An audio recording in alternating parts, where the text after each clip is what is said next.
Bonjour tout le monde, nouvelle vidéo avec un crack du Taj Mahal. Aujourd'hui je suis avec Charles. Charles qui a eu 523 sur 600. Enfin ce sont les nouveaux scores du Taj Mahal. Exactement. Après la réforme, comme vous le savez ou pas, Exactement. il n'y a plus de points négatifs au Taj Mahal. Donc ce qu'ils ont fait, c'est que tous les anciens scores, ils ont augmenté d'environ 15%. Donc tu avais eu 473, c'est J'avais ça 473, du coup j'avais pris une augmentation de 10%. Ok, ouais. J'étais dans ceux qui Voilà. n'ont pas bénéficié de ce truc. Ok, et donc un crack du Taj Mahal tout simplement. Ceux qui me connaissent, vous savez que j'ai déjà interviewé par le passé plein d'élèves qui avaient eu des très bons scores. Bon, à l'époque c'était 400, mais bon, maintenant c'est un peu plus 460, 500, les très très bons scores.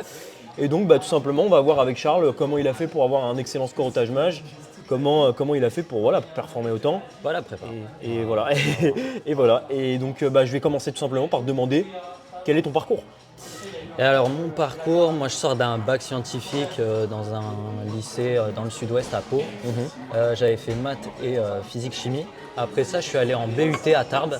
Donc j'ai fait 2 ans, c'était un BUT technique de commercialisation. J'avais commencé dans le parcours business international, achat et vente. Bon, pour ceux qui connaissent, je ne pense pas que ça fasse une différence de fou. Et 3e année, j'ai changé d'IUT. J'ai demandé à partir à la suite Paris, qui je savais avait un peu une Paris Descartes. Ouais, Paris Descartes. Donc maintenant, c'est IUT Rive-de-Seine. Et là, j'étais en alternance du coup sur ma 3e année chez Yomoni en gestionnaire back-office. Et après ça, donc j'ai décidé de partir en M1 là via mon master et j'ai fait un M1. Enfin là, je suis en M1 à l'ENS Paris-Saclay, Master in Management. Je savais même pas que le NS Paris-Saclay avait un master avant que tu m'en parles. Pour le coup, c'est pas très connu. Je pense que là, justement, il va être beaucoup plus demandé l'année prochaine. Pas mal pour des gens qui veulent faire AST. Mais ouais, c'est une voie qui est maintenant accessible depuis, je crois que c'est 5 ans, un truc comme ça. Ok, c'est récent quand même. Ouais, je pense que c'est ça. Et tu peux carrément rejoindre l'ENS. Donc, tu es en classe avec certains normaliens. Mais moi, dans ma classe, il y a quand même une proportion de, je dirais, 20-30% de normaliens. Pour le reste, c'est de l'admission parallèle via mon master comme moi. Ok. Et comment du coup, à partir de ce parcours, tu te rediriges vers les concours AST? Pourquoi tu veux candidater aux grandes écoles?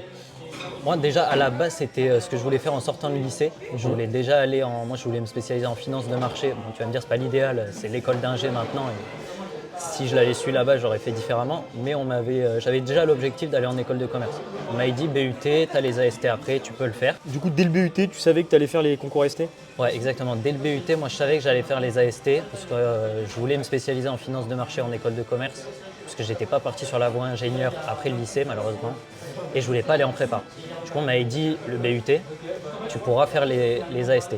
Sauf que moi, je visais absolument top 4. Enfin, top 4 avec EDEC Nice dans le top 4, ESCP, ESSEC et disons HEC. Mais avec ma note de dossier qui était trop basse en BUT, 5,4 j'avais eu de mémoire, j'ai pas pu prétendre à l'EDEC, j'étais pas admissible aux oraux. Du coup, j'ai dit, c'est pas grave, je vais faire un M1. Cette fois, je vais vraiment bosser mon stage. Et normalement, cette fois, je serai suradmissible à l'EDEC et pourquoi pas ESSEC, ESCP. Et donc ça veut dire que vu que tu as pris connaissance des concours assez tôt, tu as pu passer plusieurs fois le Taj Mahal. Exactement. Je connaissais le Taj Mahal depuis assez longtemps. Enfin, je connaissais l'existence du Taj Mahal à partir du moment où j'ai pris connaissance de ce qu'étaient les AST. L'année dernière, j'étais pas du tout rigoureux dans ma révision. J'avais acheté un GM, le grand manuel au début de l'année. Je révisais une fois par semaine et encore. Janvier 2024, c'est ça à peu près? Même pas, avant septembre 2023 du coup. Ok, d'accord. Ah oui. J'avais même commencé au premier semestre. Ok. Mais j'étais en alternance. Quand je rentrais le soir du boulot de Yomoni, j'avais vraiment pas envie de travailler. Du coup, les seuls moments où je travaillais, c'était à ma pause midi quand j'étais c'est dur en alternance de bosser. Ouais, j'avais aucune motive. J'étais tout seul dans mon truc. Je bossais le Taj Mahal 2 semaines où vraiment je me disais avant, maintenant il faut que je m'y mette parce que là j'ai rien fait. Mais c'était pas du tout assez. J'arrivais, je connaissais pas mes formules.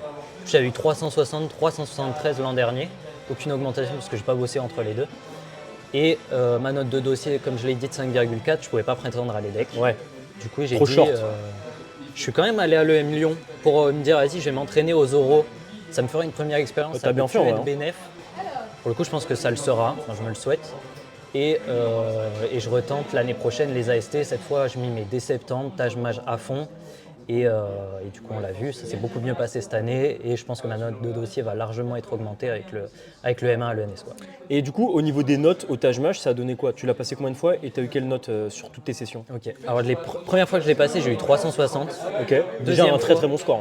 Ouais, c'était déjà pas mal, mais je me suis vraiment beaucoup reposé sur mes acquis en calcul de base. Après, j'ai eu 373 parce que je ne l'ai même pas rebossé entre-temps. Je l'ai vraiment bossé juste dans l'avion, dans un voyage que j'ai fait aux États-Unis, c'est tout. Ok. Et après, là, je me suis remis à le bosser l'année d'après, en septembre. J'ai mis 3 mois et là, 473 du coup. En septembre 2024, ouais, tu te Exactement. remets à le bosser et là, ouais. Là, cette fois, par contre, j'ai dit, je le bosse. On s'est mis à 2 avec un pote. Et là, j'avais eu 473 sur l'ancienne notation qui est passée à 523 avec la nouvelle du coup. Tu me dis que du coup, tu t'étais reposé sur tes acquis, en mathématiques notamment. Tu avais déjà un bon niveau en maths pour avoir ce score? Ouais, j'étais plutôt. Déjà, j'aime beaucoup les maths et c'est un regret pour moi d'avoir arrêté en BUT, mais j'avais quand même un plutôt bon niveau. Je pense que je me reposais des bases de maths expertes que j'avais au lycée, quoi. Mais et voilà. Tu considères que c'est ça qui t'a permis d'avoir un très bon score? C'est ton niveau de base en maths qui était Je bon? pense en maths, ouais, parce que je connaissais pas mes formules, mais sur toutes les questions qui nécessitaient pas de connaître ces formules, en vrai, je me débrouillais plutôt Tu pas avais une mal. bonne intuition. Ouais. Pour le coup, j'avais une bonne intuition. Le bac solve au début, quand tu as un bon niveau de maths, il est facilement accessible.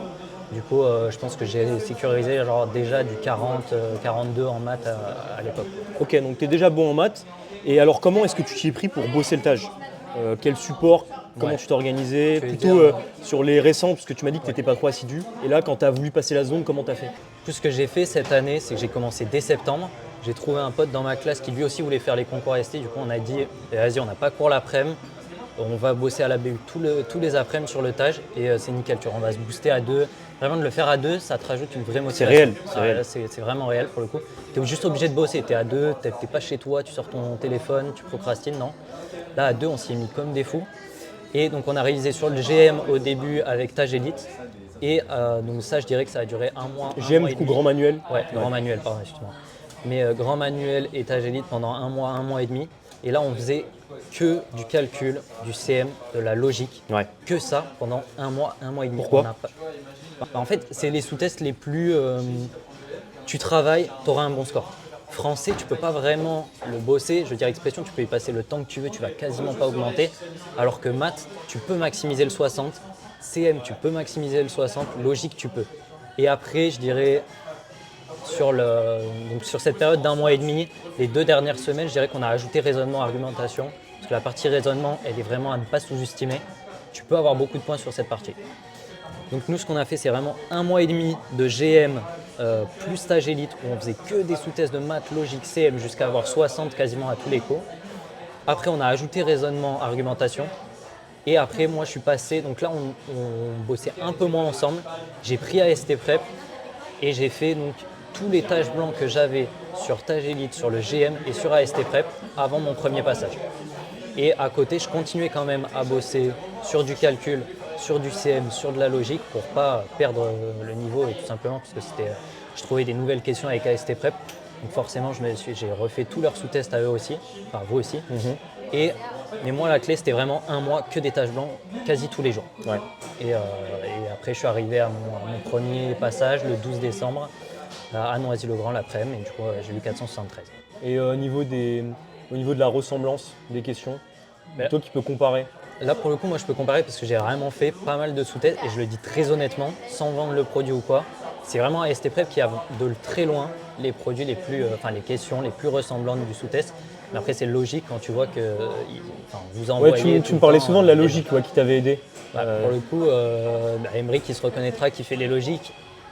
Oui, le niveau sera très dur. Si vous prenez AST Prep, vous allez voir une vraie différence avec un GM, avec un grand manuel ou un TAJ Elite où les logiques sont vraiment trop simples comparées à la réalité. À la réalité. Alors que là, sur AST Prep, vous allez trouver des logiques très dures. Oui, vous allez peut-être passer à du 20 sur 60, là où vous étiez à 40, 50 sur 60, mais ça va vous forger et vous allez ça va vraiment vous aider pour le jour J. Un entraînement difficile, guerre facile finalement. Exactement. Ouais. Pour le coup, non, ça m'a vraiment bien aidé en logique et là, jour J, j'ai quasiment tout trouvé il me restait vraiment largement 5 minutes à la fin. Donc AST Prep, moi je conseille beaucoup pour la logique. Et même pour calcul, les questions elles sont très très similaires avec ce que tu as retrouvé le jour J.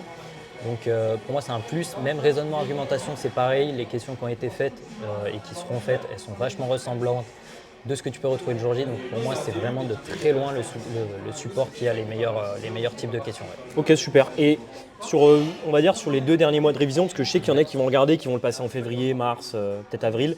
À l'approche de l'épreuve, c'est quoi une journée type de révision pour toi qui es à la fac?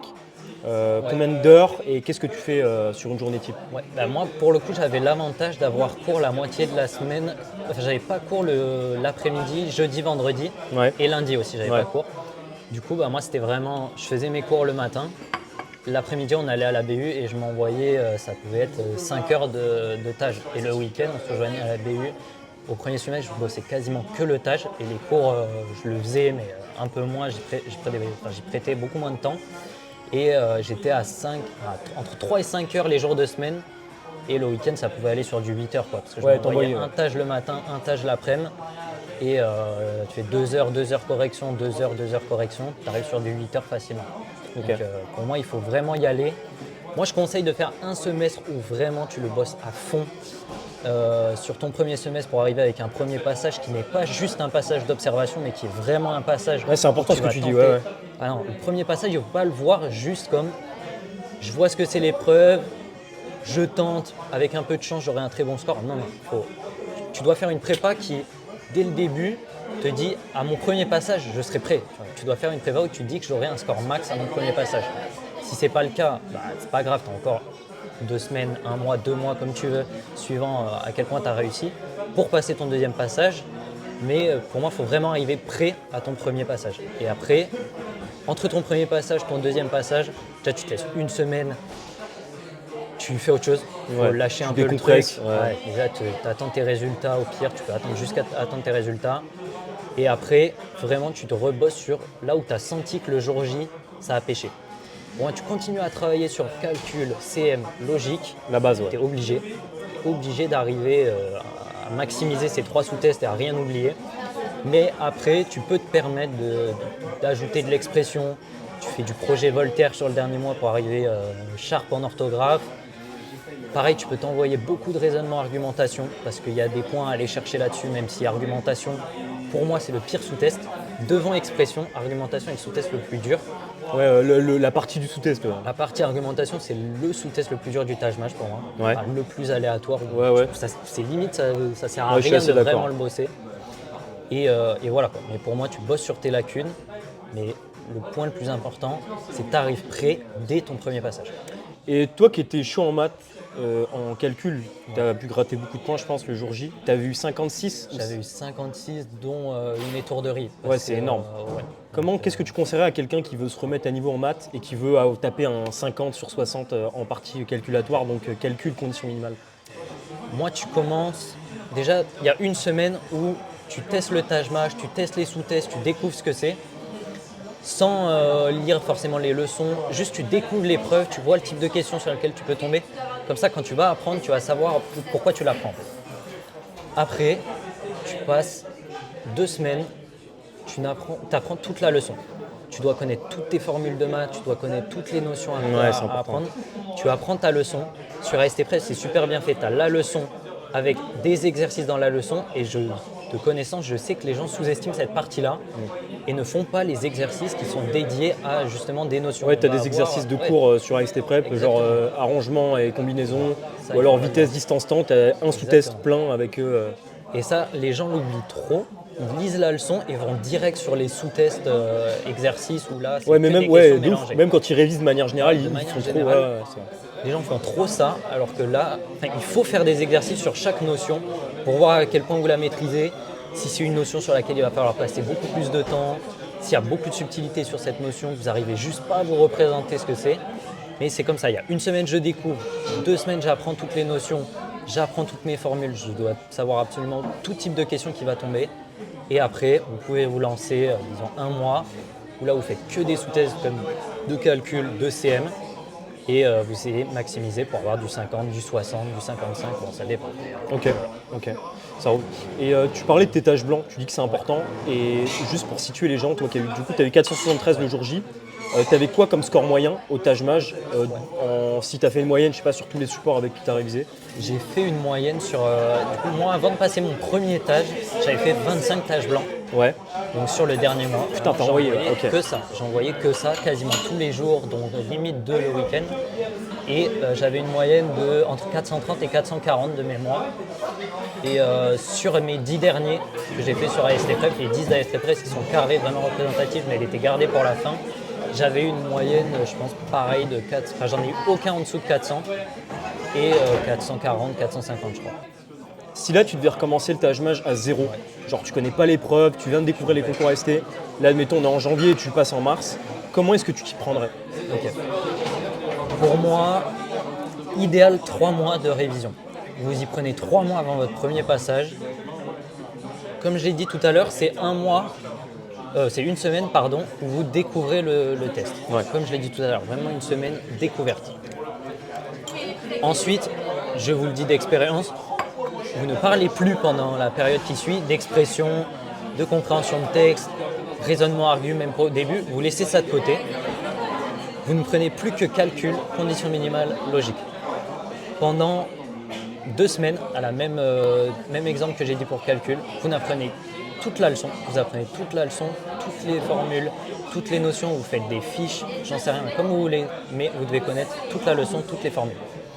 Ensuite, vous passez pendant 1 mois à 1 mois et demi, vous ne faites plus que des sous-tests, pas de tâches blanches, pas d'autres sous-tests de compréhension de texte. Tu les gardes vraiment à la fin, toi, tes tâches blanches? Les tâches blanches, vous les gardez à la fin, ça ne sert à rien d'en faire au début. Vous allez juste en perdre en ressources. Ça peut te frustrer aussi si tu as des mauvais scores. Déjà, ça peut frustrer. Vous allez vous dire, je suis vraiment nul en compréhension de texte et expression, je ne peux pas laisser ça va de te côté. déconcentrer. Exactement. Alors que non, on les met de côté, on prend que maths, que conditions minimales, que logique. Vous faites des sous-tests pendant 1 mois jusqu'à avoir 50, 60, 40 minimum. Parce que tout le monde n'a pas les mêmes facilités toujours. Donc je comprends que 60, pas abuser non plus.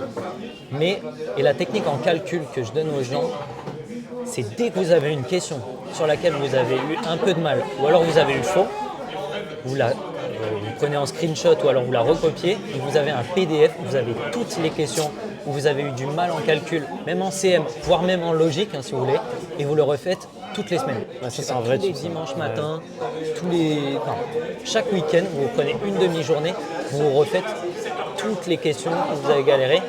Et ça va vite monter. Moi, en calcul, mon PDF, à la fin, il arrivait il y avait bien 60, 80 questions dessus. Donc, ça prend du temps de le refaire. Mais au moins, vous savez que c'est des questions sur lesquelles vous allez galérer. Et là, vous connaîtrez par cœur les méthodes de résolution pour ce type d'énoncé. Parce que c'est ça la clé au Taj. C'est pas d'être toujours ultra smart en calcul, d'être super rapide en calcul. C'est pas forcément ça. La clé, c'est de connaître chaque méthode de résolution pour chaque type d'énoncé. Dès que tu vois un énoncé, bam, tu sais que c'est barycentre, tu sais que c'est... Exactement. Là, vous allez perdre le plus de temps au début en calcul et même en condition minimale, c'est de trouver quelle formule, quel concept mathématique j'utilise pour cet énoncé. Comment je mets cet énoncé en équation.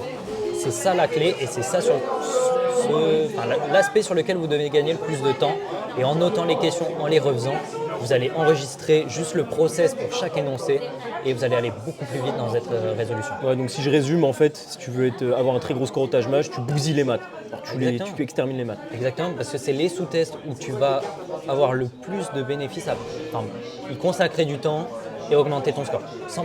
J'avais une question que je n'ai pas posée aux autres candidats, c'est est-ce que tu as un petit rituel le jour J du Taj ou alors même quand tu fais tes Taj blancs, un petit truc qui te permet d'être dans le mood ou alors qui te permet de performer ou pas forcément? Moi, pas forcément, juste avant le Taj, ça sert à rien d'aller sur ces formules. J'en vois devant Noisy qui sont là avec leur grand manuel, qui essayent de relire leurs fiches de maths. Ça sert à rien. Genre pour moi, il faut décompresser, t'écoutes ta musique, ce que tu veux. Moi, j'écoute de la musique, je me mets dans mon coin. La musique qui te met de bonne humeur et t'y vas quoi. Il faut juste essayer d'enlever le stress. C'est pas une fin en soi. Le Taj, c'est pas le seul aspect qui va te donner ton école après. Il faut arriver à relativiser et pas arriver en paniquant dès le début de l'épreuve. Il ne faut pas avoir l'épreuve pareil comme une course contre la montre. Genre, prenez votre temps et vous allez voir que vos scores ils vont monter, 100%. Ok, je pense qu'on va conclure là-dessus, mais c'est très bien que là tu as passé le Taj aujourd'hui, on est le 9 janvier. Ouais. Et du coup c'est le premier Taj que tu passes sous réforme parce que comme je l'ai dit en début de vidéo, il y a un nouveau score Taj-Maj et en fait il n'y a plus de points négatifs au Taj-Maj, c'est plus un QCM à points négatifs. Est-ce que tu pourrais nous donner ton avis un peu en tant que candidat que le Taj Mahal enlève ses points négatifs. Quel impact tu penses que ça a sur les concours ST? Qu'est-ce que tu en penses? Ok. Alors déjà, il y a un truc qu'il faut savoir, je suis obligé d'en parler, mais déjà avant cette réforme, pour moi, il fallait répondre aux 90 questions. Tu gagnais Stratégie des de points, résolu, ouais, ok. je l'assure, dans quasiment 95% des cas, tu vas gagner des points, quel que soit le niveau d'hésitation. Tu devais déjà le faire avant. Alors oui, avant, il y avait une contrepartie de risque où là, tu pouvais perdre des points, mais maintenant, je veux dire, c'est une nécessité. Là, il n'y a plus de points à perdre. Tu es obligé de répondre aux 90 Comme le TOEIC, questions. quoi. Comme le TOEIC, même au hasard. Tu ne vas perdre aucun point. Par contre, ce que je trouve, c'est que pour moi, c'est scandaleux parce que ça rend le test, le Taj Mahal, pour le coup, random. Où là, tu vas avoir des gens qui auront beaucoup plus de chances que d'autres. Il suffit que tu aies, je sais pas, 10 questions où tu as mis au pif entre les 5, tu as juste, là, ton score, il explose alors que c'est pas du tout représentatif de ton vrai niveau. Là où avant de répondre aux 90, c'était certes punitif d'augmenter tes points sur les 90 questions, mais de peu. Là, tu peux augmenter, tu peux sauter point en point. Donc ça n'a un peu aucun sens d'avoir fait ça. En revanche, la pondération des questions, si elle y est, avec des questions qui rapportent plus de points que d'autres, en fonction de leur difficulté, ça je trouve c'est très bien et ça aurait dû toujours être le cas. Enfin, c'est normal de récompenser des étudiants, ceux qui le passent, qui ont un meilleur niveau en mettant des questions difficiles avec plus de points. Ça c'est une bonne chose, mais d'enlever les points négatifs, c'est pas du tout normal.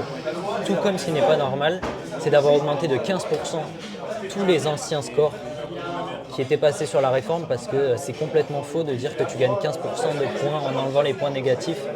Ça, les scores d'avant le 6 janvier de mémoire ont été complètement surévalués par la FNEJ. Par exemple, moi, mon 473, 523, c'est surévalué. Des 523, il y en aura beaucoup moins avec la nouvelle réforme que de scores qui ont été réévalués. Ouais. Donc peut-être que du coup, s'il y a beaucoup plus de chances pour les aléatoires, je pense qu'il y aura les gens qui se préparent très bien et qui en plus ont un peu de chance, ils auront vraiment des scores genre qu'on n'a jamais vus auparavant. Mais du coup, il y aurait plus de chances pour les autres élèves moyens d'avoir des très bons scores alors qu'ils le méritaient pas forcément. Pour moi, ce qu'on a le plus observé, c'est la réduction d'un écart entre les élèves moyens et les élèves bons. Ouais. Il y aura beaucoup moins de différence parce que les élèves bons ont répondu à beaucoup de questions et ont peu de questions au hasard sur lesquelles gratter des points par chance. Donc leur score, il est un peu capé. Là où un élève moyen a répondu à, 8, 10 questions, mais à 5-7 questions à laquelle il peut répondre au hasard, là, il a beaucoup de chances de gagner des points au pif, là où un élève bon a beaucoup moins de chances, et on va observer forcément une réduction des écarts entre un élève moyen et des élèves bons. Okay. Donc, je trouve ça vraiment dommage. Et à mon avis, c'est pas ce qu'ils voulaient faire en plus avec cette réforme, donc je comprends pas trop pourquoi ils ont fait ça. Ok Charles, écoute, je pense que tu as tout dit. Merci pour ton témoignage. Tu vises quelle école déjà? Tu vises ESCP, ESSEC? Moi je vise ESSEC, ESCP et au pire EDEC à Nice. Ok, écoute, je te souhaite bon courage. Merci pour ton témoignage. Je suis sûr que ça va aider énormément de candidats AST. Peut-être un petit mot pour la fin pour les AST qui te regardent. Pour moi le mot clé c'est vraiment juste d'avoir de la rigueur et de le bosser tout le temps. Faut pas le laisser tomber ou quoi, c'est juste... Pas de temps mort. Voilà, exactement. Il faut y dédier du temps. Oui, c'est un sacrifice. Oui, mais ça va payer. C'est que 3 mois, 5 mois dans une année. Les AST, oui, ça va prendre du temps. Mais il faut juste de la rigueur et rester motivé toute l'année. Ok, ça marche. Écoutez, merci d'avoir regardé cette vidéo. Je vous laisse vous abonner à Simon ST et je vous fais des bisous. Ciao, ciao.